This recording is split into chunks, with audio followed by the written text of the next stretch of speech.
외구의 침입이 빈번했던 조선시대. 조선수군은 해전을 승리로 이끌기 위한 전함을 만들기 시작했다. 대형 화포를 배에 장착을 해서 효율적으로 사용할 수 있는 그런 형태의 전함을 요구하게 됩니다. 침략에 맞서 연전연승을 기록했던 조선 수군의 강력한 군함 귀선. 송곳을 박은 날카로운 지붕, 무엇도 뚫을 수 없을 것 같은 견고한 선체, 귀선은 전혀 새로운 전함이었다. 소창살이 박히지도 않기 때문에 일본군이 건널 수 없는, 그렇기 때문에 일본 수군으로서는 공략할 방법을 찾지 못했던 것 같습니다. 외적의 침입을 막고 조선의 바다를 지켜냈던 귀선. 그 견고한 몸체와 강력한 화력은 적들을 공포에 질리게 만들었다. 그야말로 100% 해전용 전투함입니다. 조선의 바다에 맞게 해상 전투에 적합하게 만들어진 혁신적이고 과학적인 구조의 전투함 귀선. 큰 대포를 싣고도 흔들리지 않았고 지붕을 덮어 군사들을 보호했으며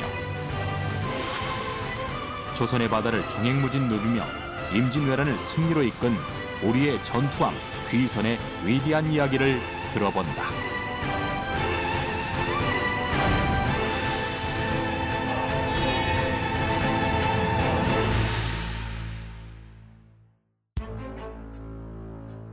(1592년 5월 29일) 수많은 외선들이 사천 앞바다를 가로지르며 조선 수군에게 다가오고 있었다. 중앙의 명령 없이 함부로 부대를 이동하면 안 된다라는 이 판단하에서 이순신이 그 원균의 요청에 응하지 않다가 이제 일본군이 사천 지역, 전라도로 점점 접근하는 상황까지 오게 되면서 이것은 위급 상황이고 이럴 경우에는 전라도 지역 수군이 연합함대를 구성해서 공세적으로 나갈 필요가 있다고 판단을 해서 사천 지역의 일본군을 공격을 한 겁니다. 사천 선창에는 외선 12척이 험준한 산세를 이용하여 줄을 지어 정박 중이었다.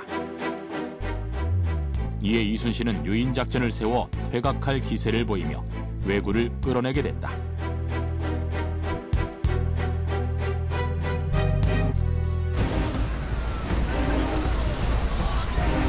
조수가 밀려드는 것을 계기로 적함대 가운데로 먼저 돌진하게 되자 뒤따른 전선들이 일제히 외선을 무찌르기 시작했다. 이 전투의 결과 왜구는 패하여 부산과 거제도로 도망하여 들어가서 나오지 않았을 정도였다. 그리고 이 해전에는 이전에 없었던 조선의 비밀 병기가 등장했다.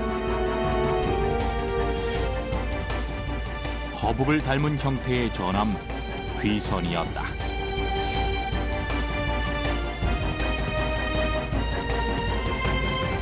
해전에서 거북선이 등장을 해서 당시에 이제 여러 가지 그 거북선의 역할에 맞게끔 당파 전술이라든가 화공 여러 가지 전술을 통해서 적과의 전투에 승리하는 데 상당한 역할을 했죠. 계속된 화공에 일본군은 전함 13척이 모두 격침되거나 불에 타버렸다. 일본군은 총통과 화포 등 원거리 중화기를 갖춘 조선군 전함의 위력과 기동성을 알지 못하고 유인전에 말려들어 참패한 것이다. 당포에서 외병을 쳐부순 장계. 당포파 외병장에게 이르길 이순신이 외적의 난리를 걱정하여 미리 귀선을 건조하였다고 적혀있다.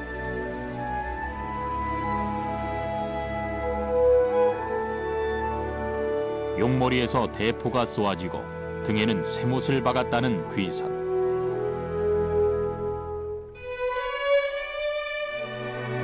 밖에서 안을 들여다볼 수 없는 구조.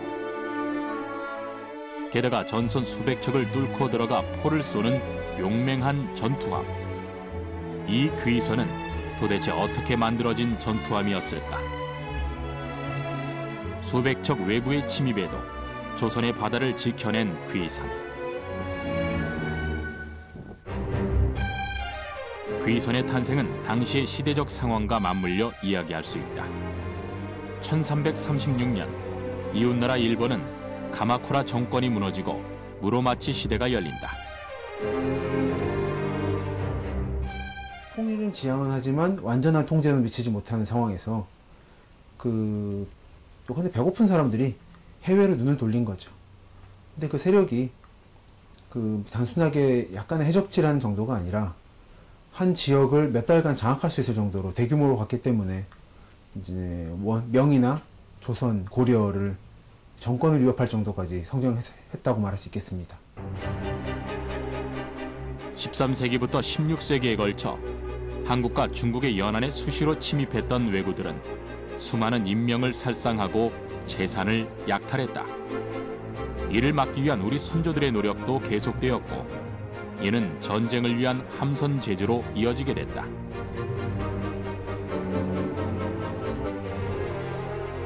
우리나라의 배를 총체적으로 부르는 이름 한선. 고대 즉 삼국시대부터 우리의 배 만드는 조선 기술은 뛰어났다.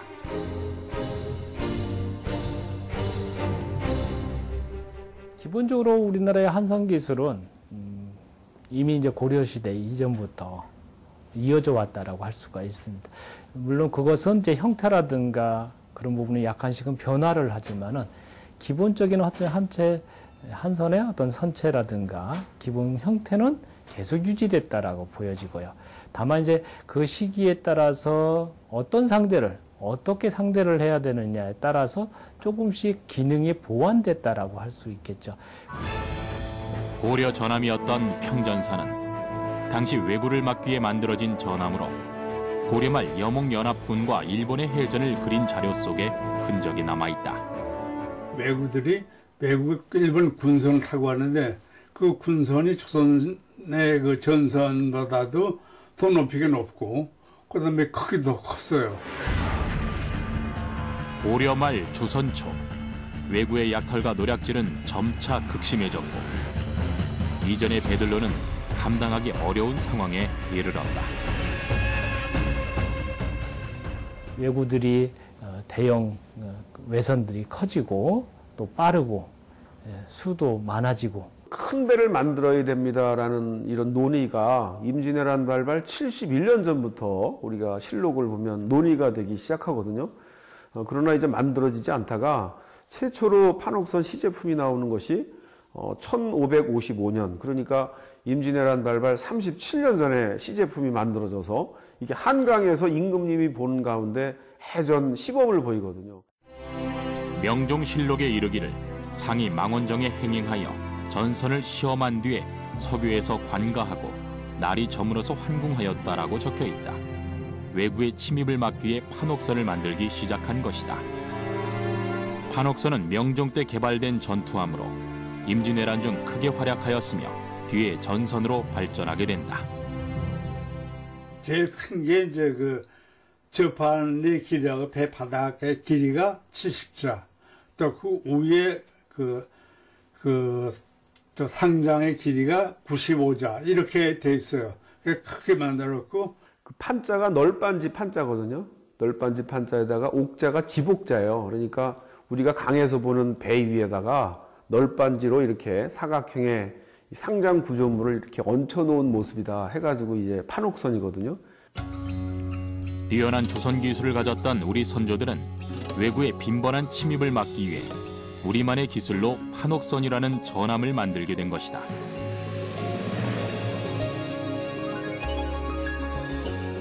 그렇다면 판옥선은 어떤 과정을 거쳐 만들어지는 것일까?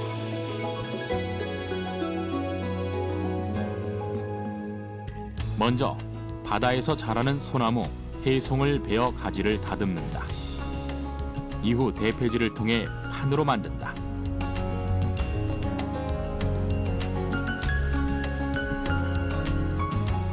만들어진 판을 나무못을 이용해 단단히 결합하게 되는데 이는 넓고 견고한 판옥선의 밑판이 된다.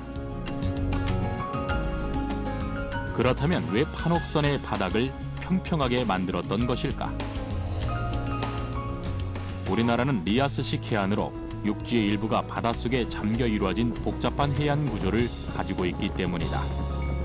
갯벌에 배가 앉게 되면은 편안히 앉을 수 있게 하려면은 평저선이 돼야 되거든요.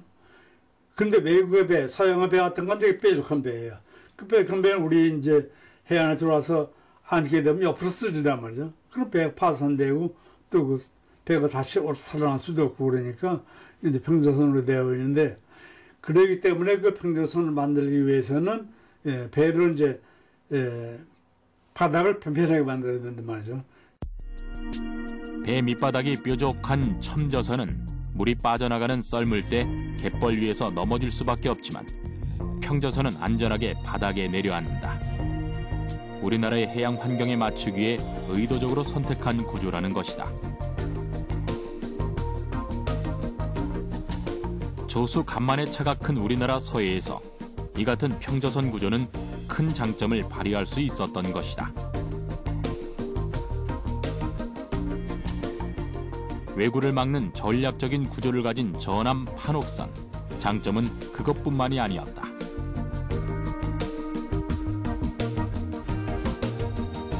그리고 거기 대포를 천자포, 지자포, 현자포, 황자포 이런 포들을 한 14문을 거기 설치했어요. 그러니까 아주 상당한 그러한 화력을 가지고 있는 그런 전선이 되었습니다. 14문의 대포를 배에 설치하면 그 무게는 상당하다. 게다가 발포했을 때의 반동도 무시할 수 없다. 판옥선은 그 무게까지 계산해 설계되었다. 먼저 이제 원거리에서 활이라든가 대포를 가지고서 적을 공격을 하게 되죠. 결국 그렇기 위해서는 이제 대형 화포가 필요하게 되는데, 대형 화포를 사용하기 위해서는 그 대형 화포를 장착한 배가 튼튼하지 않으면 안 되죠. 특히 이제 화포를 쐈을 때 반동력이 형성되기 때문에 소형 선박이라든가 선체가 약한 그 선박의 경우에는 배 자체가 부셔질 수 있는 그런 이유가 생기는 거죠. 배 밑부분이 뾰족한 첨저선이라면 포를 쏘고 났을 때 그 반동에 휘청거리게 되지만 바닥이 평평한 평저선인 판옥선의 경우 반동이 훨씬 약할 수밖에 없다는 것이다. 우리의 지형적인 상황을 고려해 만들어진 전략적이고 과학적인 전함 판옥선.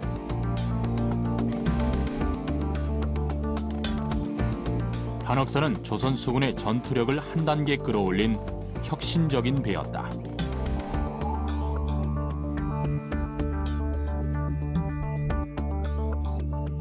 그렇다면 판옥선의 전투력은 어느 정도였을까? 판옥선을 띄워 해전에 임했는데 적들이 이 배를 깨뜨리지 못했다는 기록이 선조실록에 남아있다. 잦은 왜구의 침입을 막아주었던 판옥선. 하지만 상황은 점점 긴박해졌고 판옥선만으로는 왜구의 침입을 막기가 어려워지기 시작했다. 본격적인 전쟁의 시작. 판옥선은 업그레이드되기 시작한다.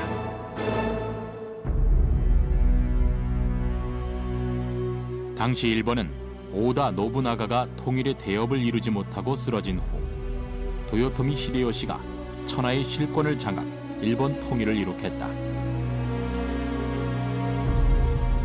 새로운 통치자가 등장했지만 그간의 혼란기를 틈타 자리 잡았던 개인 군대들은 아직 그 기세가 살아있었다. 도요토미 히데요시는 이 세력들을 하나로 모으기 위해 임진왜란을 일으켰던 것이다. 100년간 일본이 혼란기에 빠져 있으면서 각지에서 이런저런 야심을 품은 사람들이 군웅할거를 했죠. 그런 군웅할거하던 사람들을 전부 평정을 해버렸기 때문에 당연히 개인적으로 불만을 가지고 있을 것이고, 또 이제 정부 차원에서는 사병이라고 할 수 있는 개인적인 군대들이 전국에 흩어져 있으면서 이 체제 유지에 위협이 됐던 거죠. 내부의 혼란을 수습하고자 했던 도요토미 히데요시. 그는 결국 조선으로의 출정을 감행한다. 화죽지세라고 말할 수 있는 상황으로 진격을 했습니다. 물론 그렇다고 해서 우리가 상상하는 것처럼 이 초토화 작전을 벌이면서 진격하는 건 아니고 워낙 올라가는 게 급했기 때문에 점점을 찍으면서 올라갔죠. 점적 지배를 했기 때문에 그러다 보니까 그 빈틈들 성과 성 사이에서 의병들이 일어날 수 있는 여지가 있었지만 어쨌든 초기 1년은 그 조선군에 있어서는 밀리기만 했던 1년이었던 거죠. 임진왜란 초기 기세등등했던 외병과의 전투에서 우리는 일방적으로 밀리기 시작했다.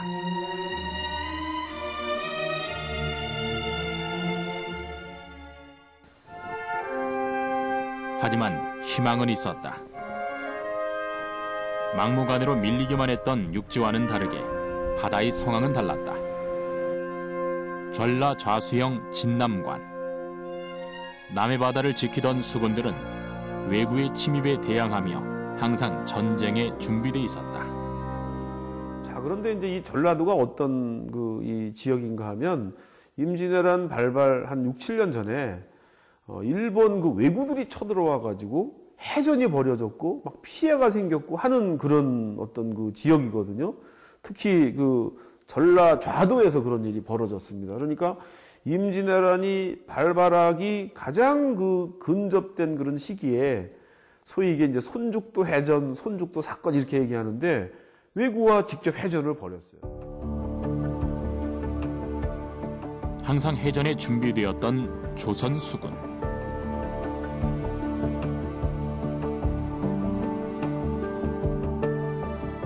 그리고 우리 역사에 길이 남을 명장 이순신이 있었다.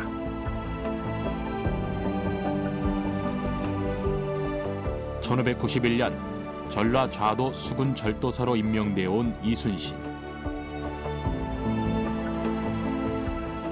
이순신 장군은 새로이 다가올 위협에 대해 꾸준한 준비를 하고 있었다.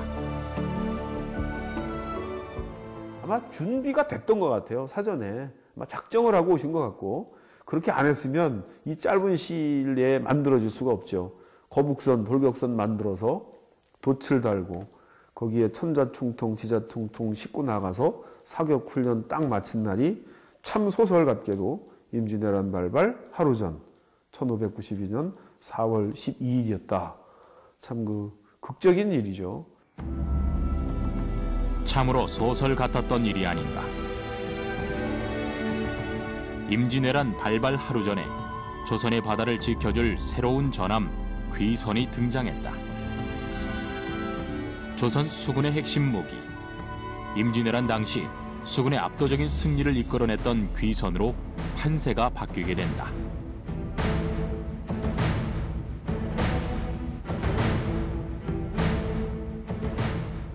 거북선 같은 경우는 기능성에서는 전투력에서는 전투 화력에서는 판옥선에 비해서는 다소 떨어진다라고 볼 수도 있겠지만은 가장 중요한 기능, 해전 상황에서 가장 핵심 전투 상황을 보게 되면은 원거리에서 총이라든가 대포를 통해서 적을 공격을 하고 점차 접근을 한 다음에 상대방의 배로 올라가서 백병전을 벌임으로써 전투를 끝마치는 그런 형태의 전술구사가 이루어지게 됩니다. 전 근대 해전에서는 상대방 군함으로 건너가 마치 지상에서처럼 칼과 창으로 싸우는 경우가 흔했다.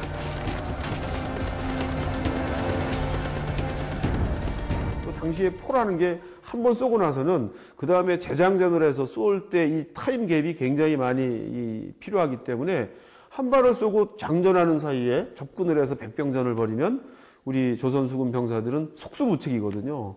그래서 가까이 가서 쏘기에도 어려워요. 배가 한포전이 이어서 백병전 상황으로 벌어졌을 경우에 조선군은 맥없이 그들의 칼날 앞에 무너질 수밖에 없는 상황이 벌어지게 되는 거죠. 당시 배에서 쏘아나가는 포가 적군의 배에 맞게 하려면 가까이 접근할 수밖에 없었는데 가까이 다가가면 일본군의 강점인 백병전의 사거리에 들어가고 만다.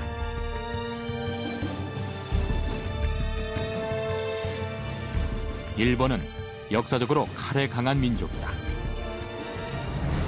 특히 일본의 무사인 사무라이는 칼을 잘 쓰기로 가장 유명했기에 전투가 백병전이 되면 우리는 불리할 수밖에 없었다.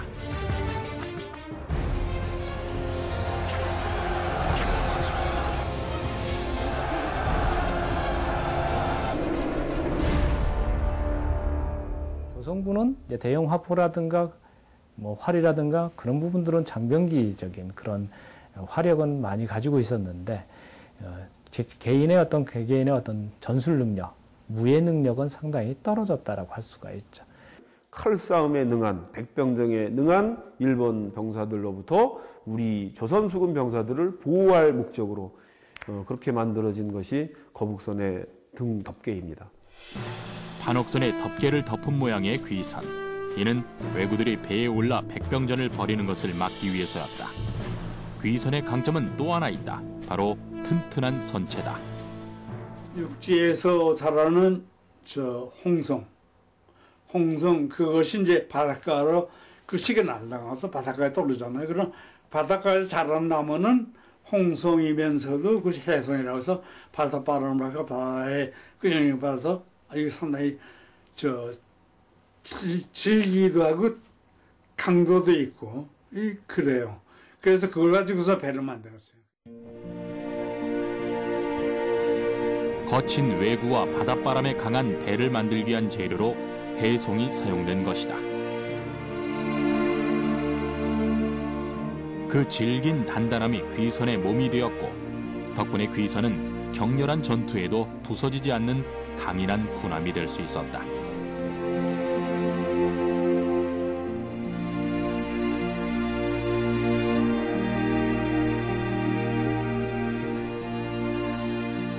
적진에 어디에 가서 휘젓고 다녀도 적이 안으로 들어올 수 없다라는 그런 장점이 있기 때문에 판옥선보다 훨씬 더 적극적으로 전술을 펼칠 수 있다라는 거죠. 배의 내부는 외부의 공격으로부터 안전했기에 귀선은 적진의 한가운데로 과감하게 돌격할 수 있었다. 총 10문의 대포를 실었어요. 근데 그 대포 중에서 이제 그 거북배는 이제 거북 머리를 앞에 배 머리다 세웠다 그러는데 그 배 머리에서는 현자 대포를 서고 양쪽의 그 포열에서는 진짜 현자포를 4문씩 걸었어요. 그러니까 양쪽에 8문이 되고 이제 허브 머리에 하나가 되고 그다음에 허브 꼬리에 하나가 있어요. 황자가. 총 10문의 대포를 가지고서 있었죠. 그렇게 적군 사이로 파고 들어갈 수 있었기에 선체 양옆에 포들을 효과적으로 사용할 수 있었다. 삼측에 있는 6개의 그 포구에서 이제 이렇게 천자 총통, 지자 총통을 쏘는 요까지 역할이 거북선인 걸 보면 기본적으로 뭐 거북선에서도 뭐 활을 어느 정도는 쐈겠죠. 위에 이제 그런 구멍들이 있으니까. 그러나 이제 기본적으로 거북선은 포격용, 근접 포격용으로 아마 더 많이 사용되지 않았을까. 판옥선보다 강한 방호력으로 최대한 가깝게 적군의 포를 쏠 수 있었던 귀선. 조선의 화양무기는 임진왜란을 승리로 이끈 또 다른 주역이었다. 조선 선조 때 만들어 사용하던 소화기 승자 총통.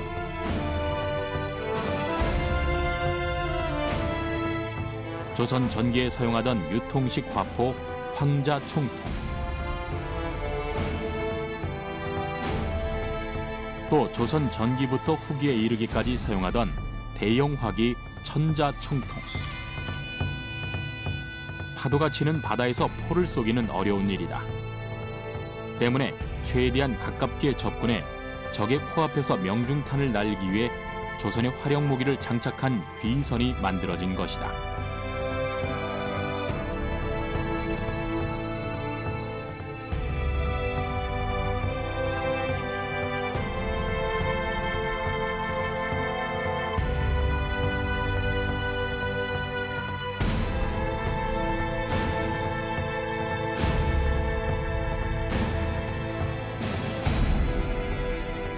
최선봉에서 인파이터처럼 돌격하는 귀선이 적의 함대를 흩뜨려 놓으면 그 뒤를 이어 판옥선들이 적을 무너뜨렸다.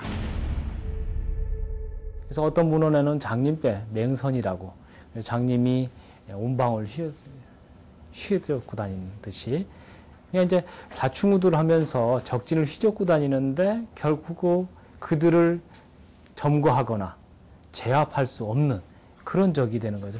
결국 이제 그런 측면에서는 상당히 두려움을 가지고 있다라고 보여져요. 일본군에게 있어 귀선은 부수지도 밀어내지도 못하는 감당하기 힘든 전투함이었던 것이다.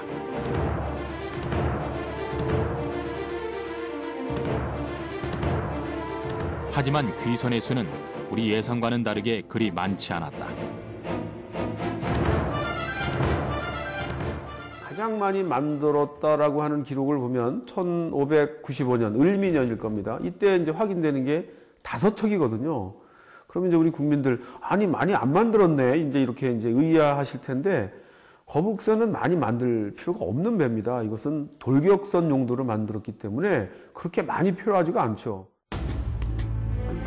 숙정실록에 기록된 바로는 반옥선과 병선이 121척, 그중 귀선이 5척이라고 적혀 있다.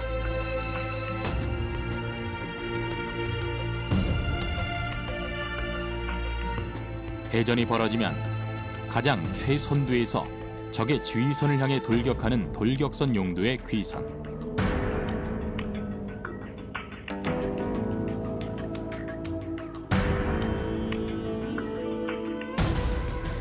당시 조선 수군의 함선 구조는 경무장선이던 병선과 판옥선, 그리고 돌격선이었던 귀선으로 이루어져 있었다. 일괄적이었던 다른 나라 배와 비교해 조선 수군은 각 배의 필요성과 성능을 최대로 살려 각 성능에 맞는 전술을 펼친 것이다.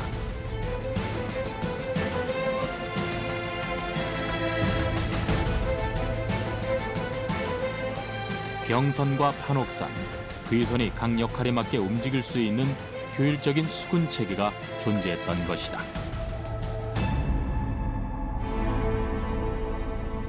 도요토미 히데요시의 일대기를 담은 책 에콘 타이코 우키에 담겨져 있는 내부 사파를 살펴보면 이처럼 다양한 조선 수군의 모습이 생생하게 묘사되어 있다.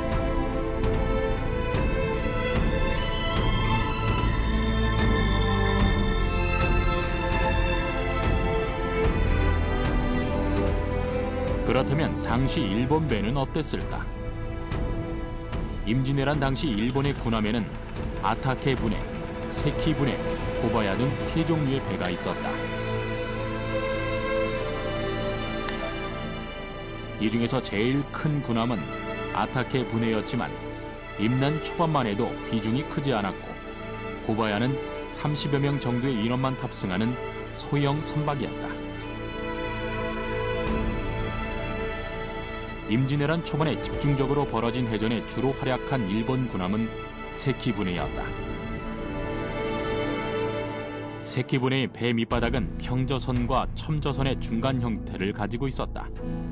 이런 형태의 배 밑바닥은 조수 간만의 차가 심한 한반도 서해와 남해에서 작전할 때 적지 않은 부담이 되었다.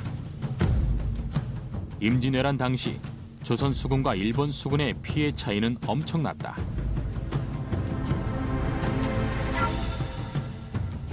이순신 장군의 해전만으로도 무려 38승 5무. 임진왜란을 조선의 승리로 이끈 저력은 바로 판옥선과 거북선에 있었다. 백병전에 약한 조선 수군은 한 선을 개량해 좀 더 유리한 전쟁을 하고자 했다.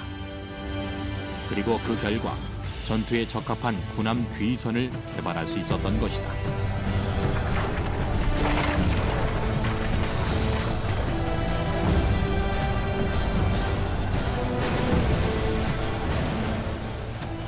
일본의 아다케 분해나 세키 분해라고 하는 이런 배들은 기본적으로 전투도 하고 기본적으로 병력도 수송하고 보급도 수송하는 다양한 기능을 가진 복합적인 어떤 그런 기능을 가진 배거든요. 때문에 조선 수군과 싸웠던 일본의 아타케 분해는 전투에 최적화한 우리 귀선과 비교해 당연히 성능이 떨어질 수밖에 없었다.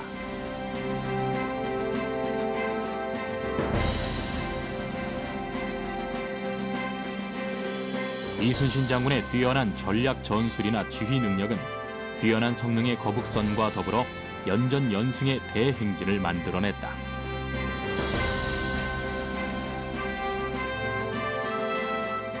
예선들에 적극적으로 대응하기 위한 전분적인 어떤 그런 전함을 만들었다라고 할 수가 있습니다. 그야말로 100% 해전용 전투함입니다. 그런 용도로 만들어졌고 더 세부적으로 들어가면 외구의 해전 전술에 대비해서 만들어진 100% 전투함입니다. 거북선은 외구의 백병전을 피해 적진으로 돌격, 지휘선을 파괴하는 가장 효율적이고 무시무시한 전투함이었다. 귀선의 등장은 임진왜란 고통받던 조선의 바다를 지켜냈고 당시 수군의 전략 전술까지도 발전시켰다.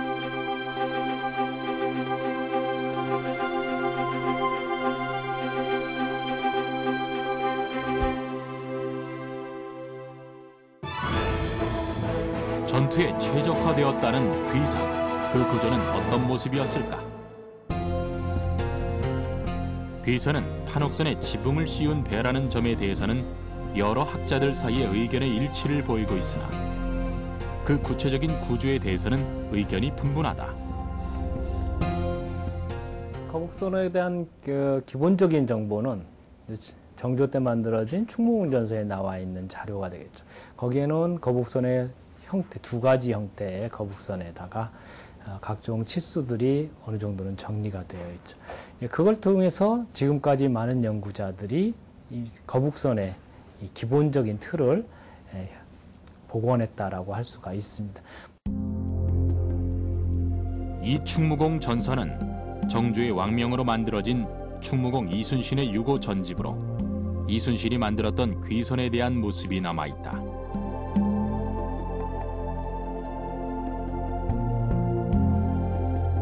하지만 그림대로 복원을 할 수는 없었는데 당시 입체물의 표현 방법 때문이었다. 조선시대 어떤 입체물의 표현 방법으로는 오늘날 소시점과 달라서 정면에서 본 여러 각도에서 본 모습을 동시에 어떤 입체 표현에 적용시켰기 때문에 오늘날의 표현과는 좀 다르다고 볼 수 있습니다. 원근법이란 인간의 눈으로 보는 공간 사상, 즉 3차원을 규격된 평면 2차원 위에 묘사적으로 표현하는 회화기법이다. 실제로 둥근 지붕처럼 보여지는 것들도 실제로 보면 오목한 부분일 수 있다.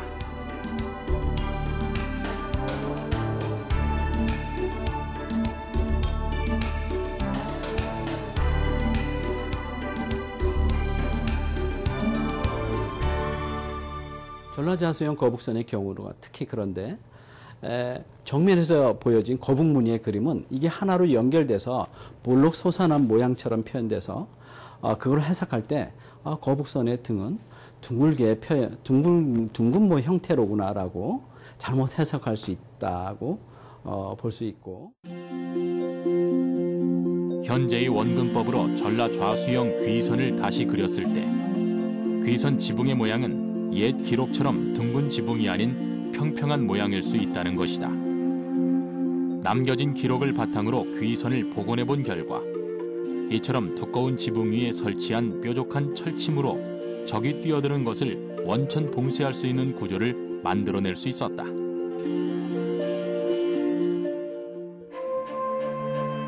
귀선의 내부 구조에 대해서도 연구는 계속되며 다양한 해석들이 등장하기 시작한다.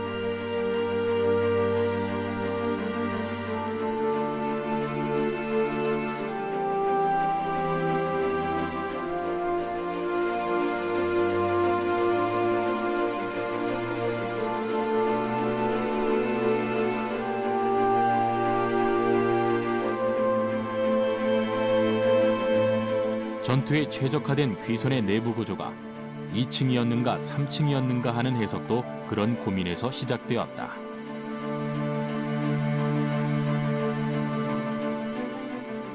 이 2층 구조로 만들어진다고 한다면 어떤 노를 칠 때 어떤 포를 장착할 수 있는 어떤 공간적인 여유가 만들어지지 않고, 또한 전투 시에 포를 쏘기 위해서는 노군들이 자리를 비켜줘야 되고 어떤 서로 피해줘야 되는 이런 구조에서는 전투력을 충분히 발휘할 수 없기 때문에 각자의 자기 고유 동선이 필요하다고 생각되기 때문에 2층 구조는 불합리하다고 볼 수 있는 구조라고 할 수 있죠.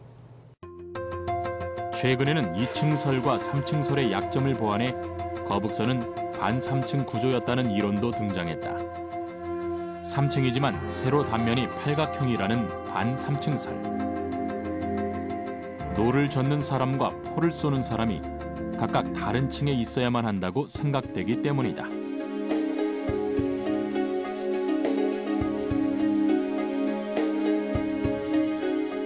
다시 말해 대형 화포는 3층에 설치하고 2층에는 손으로 들 수 있는 휴대용 화약목이나 활을 주로 사용했던 것이라고 짐작해 볼 수 있다.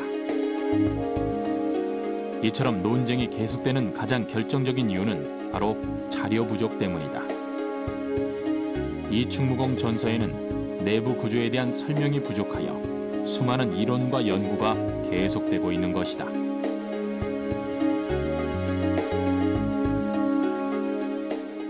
아직까지는 완전히 정리되지는 않았다라고 보여집니다. 그렇지만 이제 조금씩 여러 가지 계속적으로 과학적인 그런 부분, 문헌적인 부분, 여러 가지 그런 것들을 토대로 해가지고서 그 이전보다 80년대보다는 90년대, 90년대보다는 2000년도 이후에 나름대로 그런 것들이 조금씩은 더 진전되고 있지 않나 생각이 됩니다. 임진왜란이 마무리된 후에도 귀선에 대한 연구는 계속되어 왔다. 정주의 귀선 재조명은 이 충무공 전설을 통해 이어졌다. 우리 선조들은 왜 그토록 귀선의 재조명에 공을 들였을까?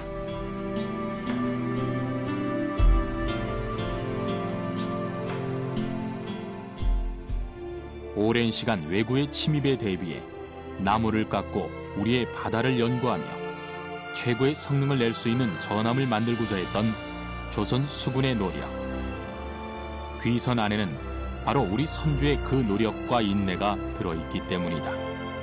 길게는 200여 년 동안 우리의 선각자들에 의한 수군의 준비, 작게는 이순신 같은 위대한 리더가 일본의 침략을 예견을 하고 1년 2개월 동안 열심히 전쟁 준비를 한 결과가 이런 수군의 활약의 토대에서 임진왜란을 극복할 수 있었던 원동력이 아니었을까, 이렇게 생각해 볼 수 있는 거죠.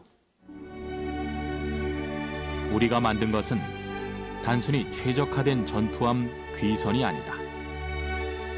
외구의 침입에서 우리 백성을 보호하겠다는 의지의 표명이 우리 민족의 우수한 조선 기술을 통해 오랜 시간 거듭 발전되면서 발현된 것이 아닐까.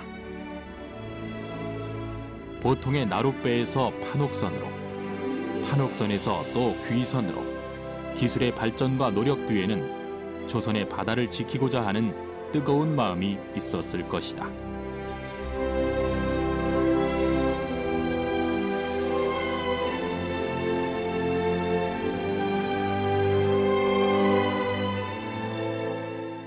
물론 이제 그것이 뭐 단시일 내에 만들 수는 없죠.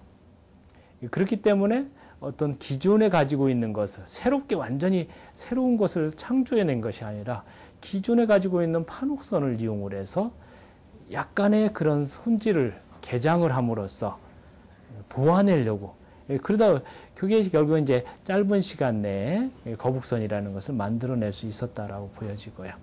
결국엔 그것이 실제 임진왜란에서 전투에 있어서의 양상을, 해전의 양상을 뒤바꿔 놨다라고 할 수가 있겠습니다. 임진왜란을 승리로 이끈 우리 수군의 핵심 전투함 귀선과 판옥선. 우리 한선을 개량하고 발전시켜 전쟁을 대비하는 유비무환의 결과물이었다. 해전 역사상 가장 과학적이고 전투에 최적화되었다는 귀선의 등장. 그것은 어느 날 하루아침에 만들어진 것이 아니다. 송곳을 박은 지붕은 단 하나의 외구도 침입을 허락하지 않겠다는 조선 수군의 마음이었고, 튼튼한 해성으로 만들어진 귀선의 선체는 무엇에도 굽히지 않고 나라를 지키겠다는 선조들의 정신이었다.